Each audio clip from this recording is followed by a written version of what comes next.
इसके बाद इसमें एक चीज और ऐड की जाती है, और वो क्या ऐड किया जाता है, क्लबिंग ऑफ इनकम।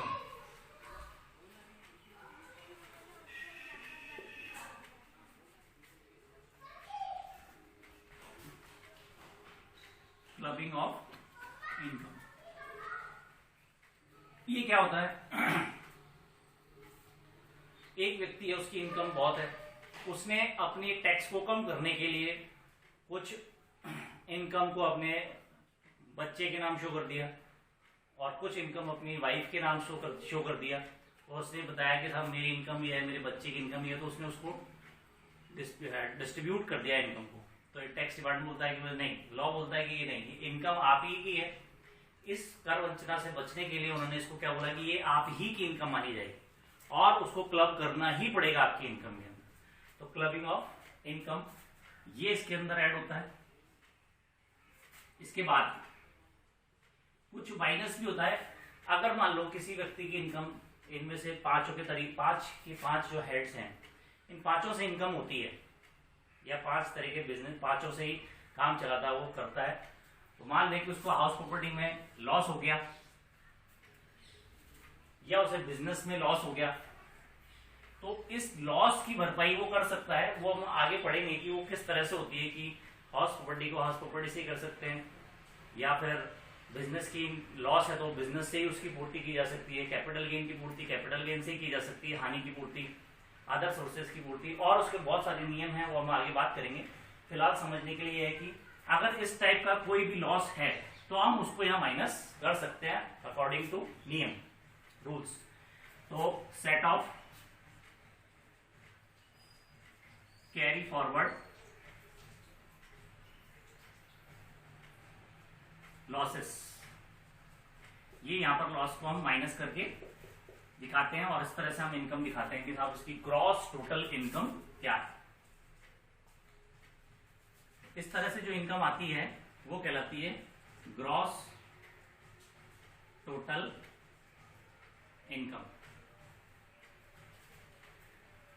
यानी कि अभी हमें क्या क्या अलग अलग देखना है, इस चैप्टर को देखना है, यानी कि ये पूरा हेड पढ़ना है, ये पूरा हेड, ये फिर ये क्लबिंग ऑफ इनकम और set of carry forward losses, ये हमें अलग अलग पूरे हेड्स पढ़ने हैं, अलग अलग टॉपिक पढ़ने हैं, और इसमें क्या क्या नियम लगते हैं उनकी चर्चा हम करेंगे। तब जाकर के आती है ग्रॉस टोटल इनकम। इसके बाद में यानी कि ऐसी इनकम है कि जिस पर टैक्स कैलकुलेट होगा। अभी टैक्सेबल इनकम की बात कर रहे हैं। नेक्स्ट हम यहाँ पर डिडक्शंस, एक चैप्टर है डिडक्शंस पढ़ेंगे सारे, जिसका एक पूरा टॉपिक है डिडक्शंस का, और ये डिडक्शंस अलग अलग हैं। 80C से लेकर के 80U तक की धाराएं हैं इसके अंदर, इनकी हम बात करेंगे कि कौन कौन से डिडक्शन किस तरह से मिलते हैं और लिए जा सकते हैं। जब हम ये सारे डिडक्शंस लेस करेंगे, यानी कि ये डिडक्शन क्या होंगे, लेस होंगे, तब हम ये कहेंगे कि ये हमारी इनकम आई है टैक्सेबल इनकम या टोटल इनकम। Total income. अब इसके बाद जो भी हमारे पास इनकम है, इसको हमको राउंडेड ऑफ करना पड़ेगा। राउंडेड ऑफ का मतलब है कि मान लो कि ये टोटल आया, सपोज करते हैं 9,70,866। सपोज करते हैं हमारी टोटल इनकम आई 9,70,866, तो हमें इसे राउंड करना पड़ेगा, राउंडेड ऑफ, यानी कि 5 रुपए वाली बात जो होगी, 5 से यानी कि से ज्यादा होगा तो हम इसको राउंड ऑफ करेंगे, तो यानी कि 868 है, इसको हम 870 मान लेंगे। यानी कि आप कैलकुलेशन, टैक्स की कैलकुलेशन इस पर होगी 9,70,870, या मान लो कि ये हो 9,70,864, तब हम क्या बात करेंगे कि ये 5 से कम है लास्ट वाला फिगर, तो हम इसको क्या करेंगे, पीछे चले जाएंगे, यानी कि 9,70,860। अब कैलकुलेशन किस पर होगी, इस पे कैलकुलेशन होगी टैक्स की।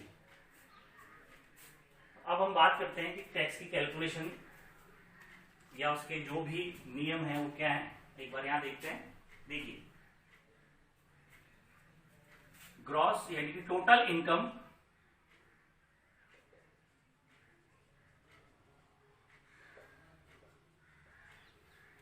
सपोज करते हैं कि ये इनकम है 9,70,870। तो हम बात करते हैं कि पहले फर्स्ट 2.5 लाख तक की इनकम पर टैक्स निल है, यानी कि इस 9,70,870 में से 2.5 लाख रुपए पर टैक्स नहीं लगेगा। नेक्स्ट अगले 2,50,000 पर टैक्स लगेगा 5%। फिर अगले 5 लाख पर टैक्स लगेगा 20%।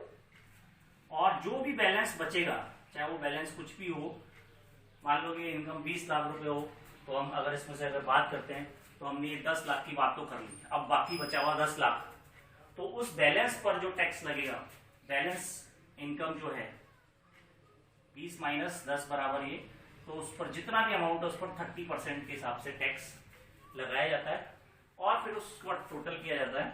तब हम बोलते हैं कि साहब हमारा टोटल टैक्स या ग्रॉस टैक्स कितना है। ग्रॉस टैक्स ये हमारे पास आ गया, ग्रॉस टैक्स आ गया।